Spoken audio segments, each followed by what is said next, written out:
problem with TLS is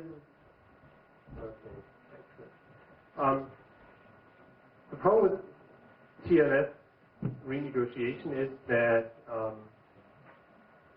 the message exchange that is used for establishing the initial connection is basically the same message exchange that is performed to renegotiate the encryption parameter.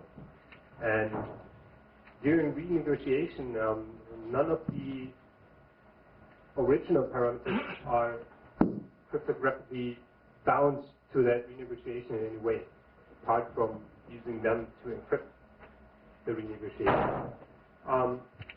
So this means, or what happens with the renegotiation, you can send, in the middle of a TLS connection, you can send arbitrary data, then renegotiate encryption due to whatever reason, and somebody needs this for all kinds of tickets in web servers, and then you can send some more data.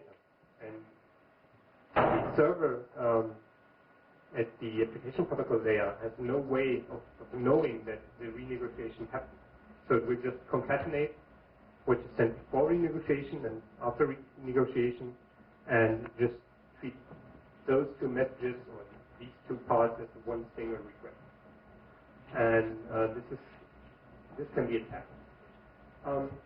So what we see here, we have a client on the left side, so on the right side, and we have some attacker man in the middling code.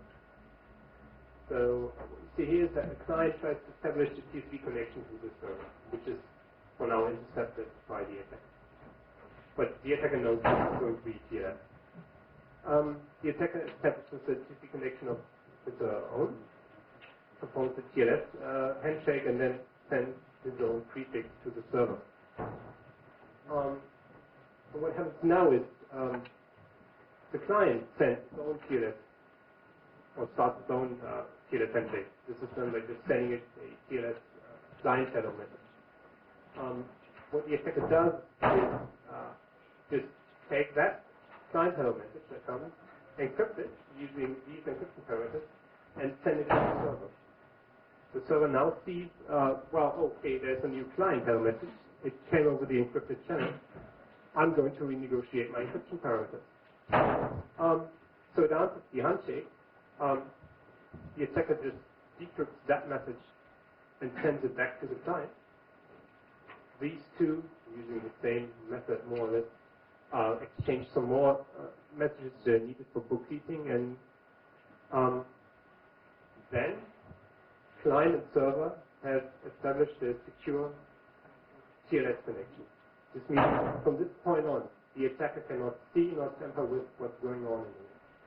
So the client will send his or her original request to the server. This will get concatenated to what the server sent here, because it has no way of distinguishing what's going on there. And the server will answer to the prefix and the request from the client. So this is a bug in the protocol that endangers the integrity of TLS connections. The attacker has the possibility to inject one arbitrary prefix into a TLS connection. The attacker cannot see the result in the trivial case, and it can, from that point on, not modify anything else that's going over that channel. But this is a problem, because you have some protocols, like, say, HTTP, where authentication information, say,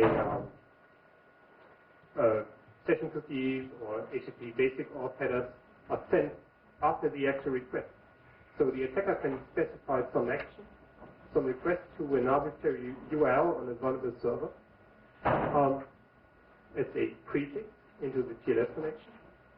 Then it can add, for example, an open ignore header, something like that. Just not terminated with a new line. And then the server, the client will send his own request, which gets appended to that header. Then that comes to line feed, and this will be ignored by the server. And after that comes the session cookie, HTTP basic authentication, stuff like that. So an attacker can use this in a man-in-the-middle situation to have the client authorize a malicious request to the server.